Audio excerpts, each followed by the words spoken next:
नमस्ते, प्रणाम, राम राम। हम गायिका चंदा यादव। तो हमरे चैनल के नाम बा जौने पे म्यूजिक के गाना आवत है चंदा यादव ऑफिशियल।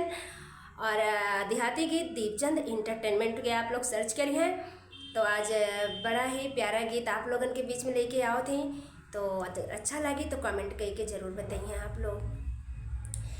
हरे राजा हरिश्चंद्र दानी बिकाई गए तीनों परानी। राजा हरिश्चंद्र दानी बिकाई गए तीनों परानी। हरे तीनों परानी हो तीनों परानी, तीनों परानी हो तीनों परानी। राजा हरिश्चंद्र दानी बिकाई गए तीनों परानी। राजा हरिश्चंद्र दानी बिकाई गए तीनों परानी।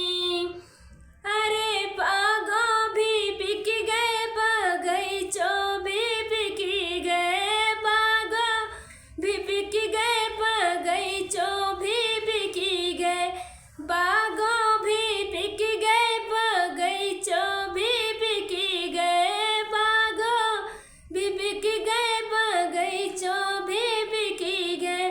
बिकी गए ने बुलाने सानी बिकाई गए तीनों परानी।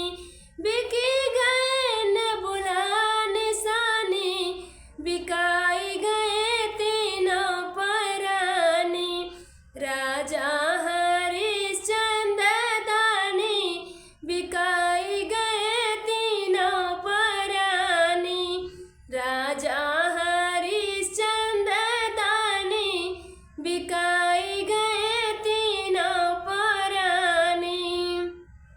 हरे कोनो भी बिक गए, जगतियों भी बिक गए, कोनो भी बिक गए, जगतियों भी बिक गए।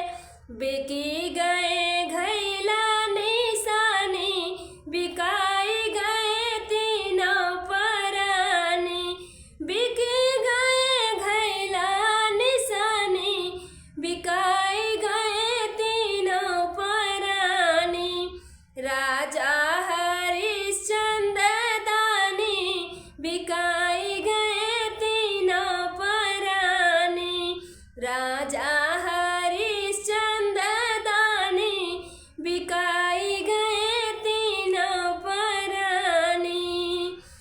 अरे महलों भी बिक गए, अरे महलों भी बिक गए, दो महलों भी बिक गए, महलों भी बिक गए, दो महलों भी बिक गए।